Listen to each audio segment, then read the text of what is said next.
Hi, this is Frank with Nature Pest. This is the time of year, like in April, May, where we start seeing drought stress on all the lawns, and we start seeing where the irrigation system is imperfect, meaning heads are not aligned correctly, they're not turning right, they're broken, they're clogged, because we start seeing, well, different spots on the lawn where it's showing drought stress in weird places. Check this out. We get to a client's property that we service every 2 months, and this is completely drought stressed. You're looking here at how the leaves are all closed up, and nobody's called us and let us know that somehow it isn't turning on or something. Now we're going to do a complete irrigation inspection. Now here is the issue when we go from winter into spring, and now we're at the end of April, and we're like April 28th or 29th today, so it will be May 1st, and an irrigation system doesn't turn on. The customer is traveling, they're not home, and they haven't seen it in over a month, and now they're gonna come back and probably see this. I mean, if you would have called me or if somebody would have known, the landscaper, I would have come over here and checked the irrigation and make sure it was properly working. So we're gonna do a complete irrigation inspection, but when we came here 2 months ago, this was perfect. Here you can see the neighbor's lawn, and you can see our lawn. There's a big difference between our lawn and our neighbor's. But see, in the middle of this area right here is a spot where there's drought stress. And how do we know? Well, the leaf is closing in half. That's how you can tell on St. Augustine lawn that this is drought stress. It's not getting enough water. The shaded area is beautiful. This sunny part over here is beautiful. This is beautiful.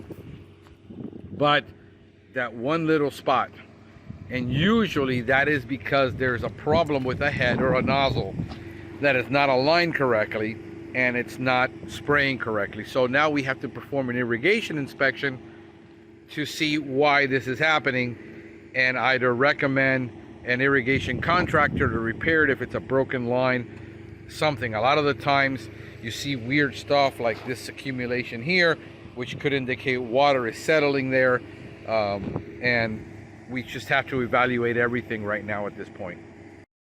So what we do is we get to the property and we inspect immediately the irrigation system, make sure it's working. So we run a manual station, make sure all of them are working. Right now it's working on station number 4.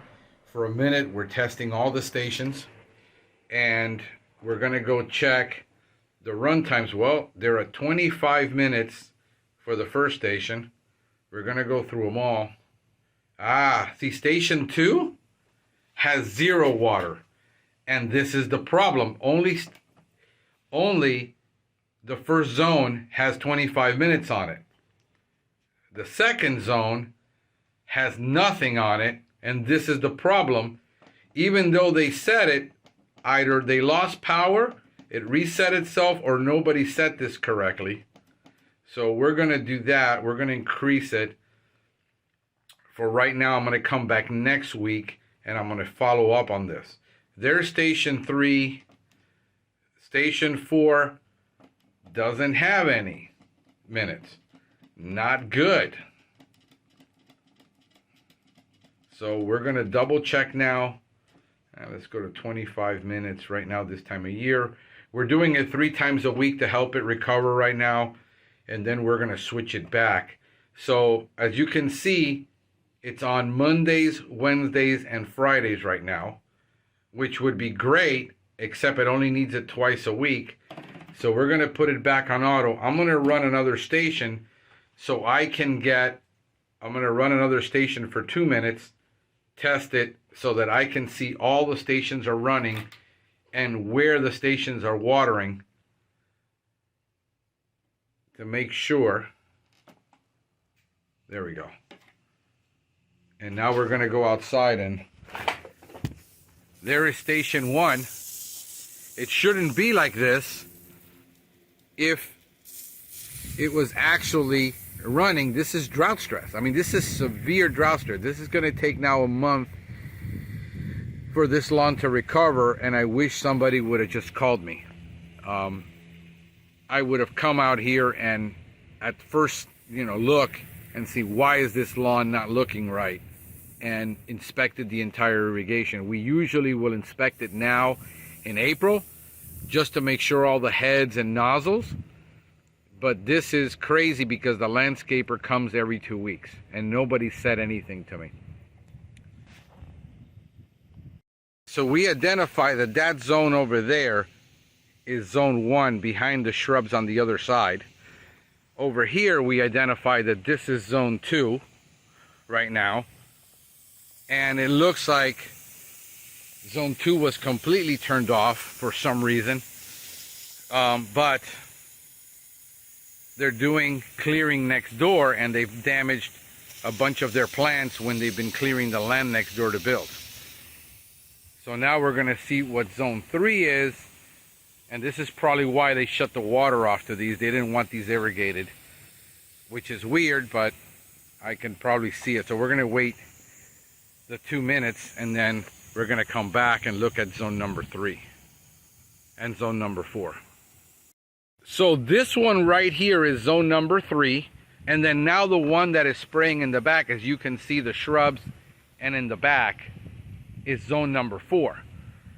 And what happened was, for some reason, like you saw, these zones were turned off. So now we ID'd the zones, we've set it up, we're going to give it a week, and then next Thursday I'll be back to see how the recovery is. It's going to start looking better, but this is going to take now a couple of months because it's not raining. Good thing is the temperatures are climbing, which should cause some growth because it's coming back from a little bit of the what we call a winter here in South Florida. It doesn't get much growth. It doesn't go dormant in South Florida, but it goes no growth, and we need a rain, and there's no rain in sight right now. So this is going to be a challenge for the next month to see what happens, and hopefully it doesn't die anywhere. Nothing needs to get replaced. It's just going to be ugly for a while for it to recover.